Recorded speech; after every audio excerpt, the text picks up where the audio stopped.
দিনাজপুরে বোরো ধান রোপণে ব্যস্ত সময় পার করছেন কৃষকরা। কনকনে শীতের মধ্যেও যেন দম ফেলার সময় নেই কৃষকদের। কেউ কেউ ধান রোপণে ব্যবহার করছেন হারভেস্টার মেশিন। এদিকে কৃষকদের বিনামূল্যে ধানের বীজ সহ সব ধরনের সহযোগিতা করছে কৃষি বিভাগ।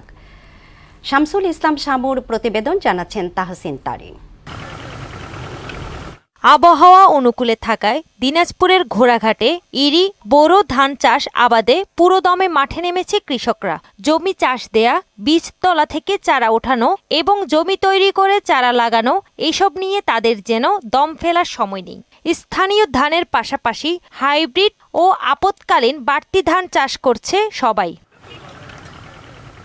নিজেরা ধান রোপণের পাশাপাশি কোথাও কোথাও হারভেস্টার মেশিন ব্যবহার করা হচ্ছে। তাতে বিঘা প্রতি মাত্র ৩০০ টাকা খরচ পড়ছে। লেবারদের জমি গাড়ি 1 বিঘা জমি গাড়িতে আমাদের লাগে 1100 টাকা, আর মেশিনতে যখন আমরা জমি গাড়বো আমাদের হলো 300 টাকা হলে হবে এবং জমিটাতে ধান বেশি হবে। খুব ব্যস্ত সময়, আমরা এখন ধান কাটতেছি, খুব ব্যস্ততাভাবে আমাদের এখন দিনপথ ভালোভাবে চলছে। ধান লাগাচ্ছি, এই নিয়ে আমরা ব্যস্ত আছি। ধান উৎপাদন বাড়াতে কৃষি বিভাগ থেকে কৃষকদের বিনামূল্যে সার বীজ দেওয়ার পাশাপাশি সব ধরনের সহযোগিতা করা হচ্ছে বললেন এই কর্মকর্তা।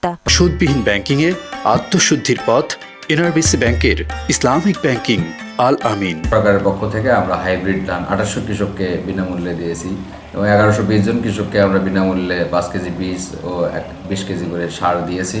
এছাড়াও আমরা বিভিন্ন ফলো আপ কার্যক্রমের মাধ্যমে বিভিন্ন ধরনের বীজ সহায়তা দিয়েছি। আর 100 কৃষককে, প্রায় 4000 কৃষককে আমরা বিভিন্ন ধরনের সুযোগ সুবিধা ধানের উপরে দিয়েছি, যাতে ধান উৎপাদনটা আমাদের আরো বাড়ে।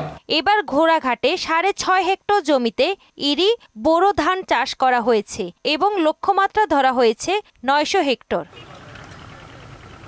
তাহসিন তারিন, মোহনা সংবাদ।